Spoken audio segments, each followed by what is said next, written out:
నమస్తే, నేను మీ వాసా లక్ష్మణ. పద్మశాలి మిత్రులారా, ఒకసారి భీమండి నుంచి వెళ్ళి నేత కార్మికుడు కుస్మ సత్యనారాయణ నేత కార్మికుడు ఒక వీడియో మనకు పంపించిండు. ఒకసారి చూద్దాం. చూసిన తర్వాత మనం కొద్దిగా మాట్లాడుకుందాం. పద్మశాలి మిత్రులారా, ఖచ్చితంగా ఈ వీడియో చూసే ప్రయత్నం చేయండి, చూడండి కూడా ఖచ్చితంగా. అసలు పద్మశాలిల స్థితి ఏంటిది? ఎందుకంటే పద్మశాల కులవృత్తి కదా, నేత వృత్తి.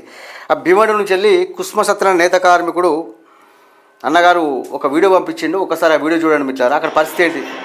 मेरा नाम कुस्मा सत्यनारायण नेता है। मैं यही कारखाने में 16-17 साल से काम करता है। देखो, ये रूम बंगाल में చూడండి. చూసిన తర్వాత మనం స్పష్టంగా మాట్లాడుకుందాం. अभी सरकारी ये कपड़े के ऊपर एक्शन लेके मजदूरी का काम चलाने के लिए मेहनत करता है। देखो, हमें 16-17 साल से मैं यही कारखाना में काम करता है।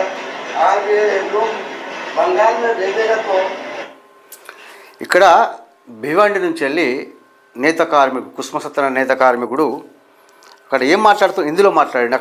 అక్కడ అంటే అక్కడ ప్రభుత్వాలకు విషయాలు తెలియాలని చెప్పి కొద్దిగా హిందీలో మాట్లాడాడు. ఆయన ఏమంటాడంటే 17-18 సంవత్సరాలుగా భివండిలో పనిచేస్తున్నా నేను.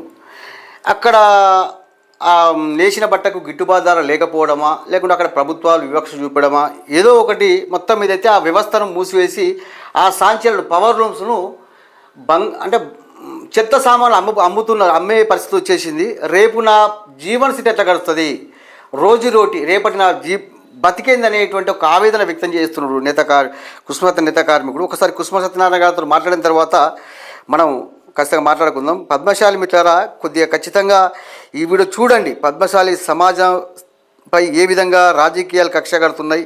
ఇప్పుడు నేనేమంటున్నాను మిత్రులారా, తెలంగాణ విషయం తీసుకుంటే తెలంగాణ ఉద్యమ సమూహలు ఏం చెప్పిండ్రు?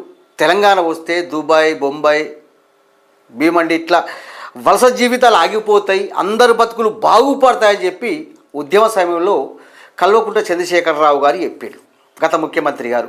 మరి ఆయన 10 సంవత్సరాలు పరిపాలించారు. వలస జీవితాలు ఆగిపోలేవు, ఆకర్షాలు ఆగిపోలేవు, నేత కార్మికులు ఆత్మహత్యలు ఆగిపోలేవు. మరి ఇప్పుడు రేవంత్ రెడ్డి గారు వచ్చిండ్రు, ఇదే విధంగా కొనసాగుతున్నది. ఒక్కసారి ఎంత అన్నగారికి ఫోన్ చేద్దాం, ఒకసారి అక్కడ పరిస్థితి ఏంటి తెలుసుకుందాం.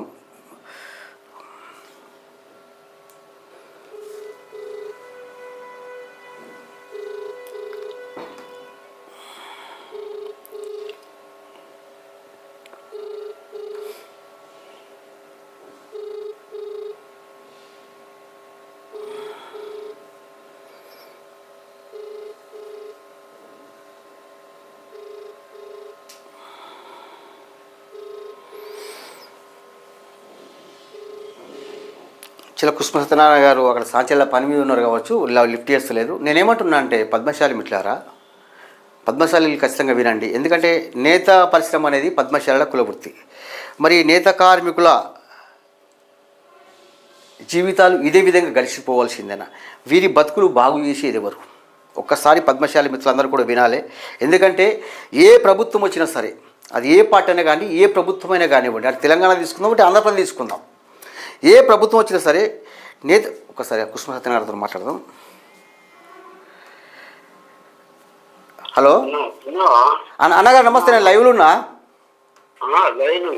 అన్న. నేను మీ వీడియోను ప్లే చేస్తున్నా, ఒకసారి మీ వీడియో పంపించాలి కదా. ఏంటిది అక్కడ భీవండిలో పరిస్థితి ఏంటిదన్నా?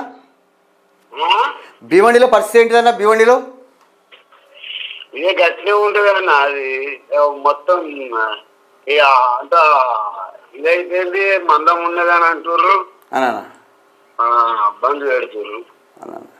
ఇక మందం అంటే అక్కడ ఇక చేసిన బట్టకు గిట్టుబాటు రాకపోవడం ఇవే కదన్న. చేసిన బట్టకు గిట్టుబాటు ఏంది? మార్కెట్ లో మాల్ అమ్ముతలేదు అని అంటారు, యాన్ ధర పెరుగుతుంది అని అంటారు. అప్పుడే పెరుగుతుంది, అప్పుడే దిగుతుంది. ఈ నడిపెట్టోళ్ళు కూడా నడిపెట్టేందుకు వెనక ముందు అవుతారు. ఒకప్పుడు భీమండి అంటే ఒక 20 సంవత్సరాల క్రితం భీమండి అంటే కొద్దిగా పద్మశాలకు ఉపాధి కల్పించే ప్రాంతంగా ఉండేది. ఇప్పుడు ఆ పరిస్థితి ఉన్నదన్న భీమండిలో? ఇప్పుడు లేదు, లేదు కదన్న. 20 సంవత్సరాల కింద ఏంటన్నా, మొన్నటి దాకా మన కేసీఆర్ రాకముందు కూడా డిమాండ్ లో మన పద్మశాలిలే ఉండిరి అన్నాను. ఉండిరి కానీ ఇప్పుడే అంత పురాణ అర్థనం అయిపోయింది ఈ పరిస్థితి. సరే సరే రైట్ అన్నా, నేను మళ్ళీ ఫోన్ చేస్తా.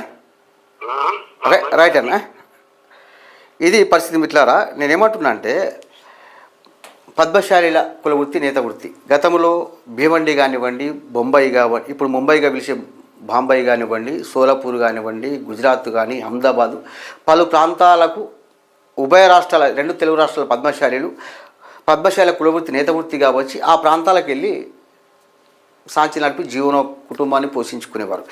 అక్కడి ప్రాంతాల్లో కూడా వ్యవస్థ కుంటుపడిపోతుంది. అక్కడి ప్రాంతాల్లో కుంటుపడితే వాళ్ళు ఇక్కడికి వచ్చి ఏం పని చేసుకొని బతకాలి? ఒక మాట చెప్పన్నా మిట్లారా, చేనేత వ్యవస్థ నేత వ్యవస్థ చిన్నభిన్నం అయిపోతుంది.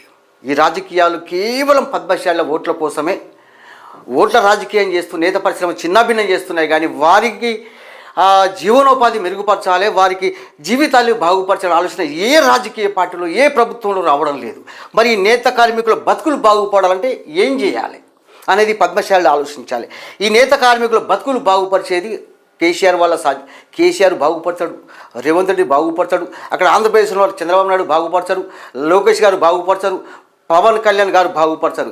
వీరి బతుకులు బాగుండాలంటే పద్మశాలి సమాజం నుంచి బలమైన గొంతులు అసెంబ్లీ గేటు బద్దలు కొట్టుకుని అసెంబ్లీలోకి వెళ్ళిన రోజు మాత్రమే వీరి బతుకులు బాగుపడతాయి తప్ప ఎంతసేపు నాకు కేసీఆర్ అంటే అభిమానము, నాకు రేవంత్ రెడ్డి అభిమానము, నాకు లోకేష్ గారి అభిమానము, నాకు చంద్రబాబు నాయుడు అభిమానము, నాకు పవన్ కళ్యాణ్ అభిమానమని వాళ్ళపైన అభిమానంతో జెండాలు మోసినంత కాలం పాము కదా తన పిల్లల్ని తానే చంపుకున్నట్టు పద్మశాలి సమాజ జాతి ముందు నేత కార్మికులు చెల్లాచెదురైపోతూ దిక్కుతో స్థితిలో ఆత్మహత్య చేసుకుంటే ఏమి చేయలేని నిస్సహాయ స్థితిలో పద్మశాలి సమాజం ఉండిపోతుంది.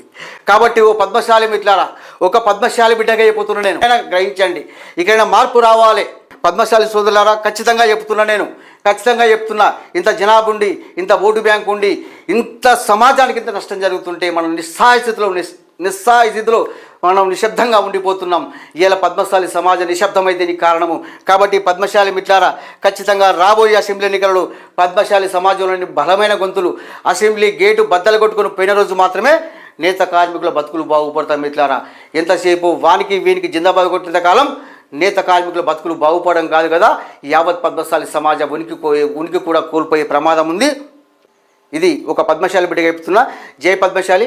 అదేవిధంగా పద్మశాలి మిత్రులందరికీ నేను ఒక విషయం ఏంటంటే, పద్మశాలి సమాజంలో చైతన్యం రావాలి, పద్మశాలి సమాజంలో ఒక కదలిక రావాలని, పద్మశాలి సమాజ సమస్యల కోసం ప్రతి అంశం మాట్లాడుకునేందుకు పద్మశాలి సమాజం కోసమే ప్రత్యేకంగా మనం ఈ పద్మశాలి జిఎస్టీని ఏర్పడేయడం జరిగింది. కాబట్టి పద్మశాలి మిత్రులందరూ కూడా ఖచ్చితంగా ఛానల్ సబ్స్క్రైబ్ చేయండి, షేర్ చేయండి. మీరు కూడా ఈ వ్యవస్థ ఇంకా బలంగా ముందుకెళ్లేందుకు మీ సపోర్ట్ అందించే ప్రయత్నం చేయండి. జై పద్మశాలి.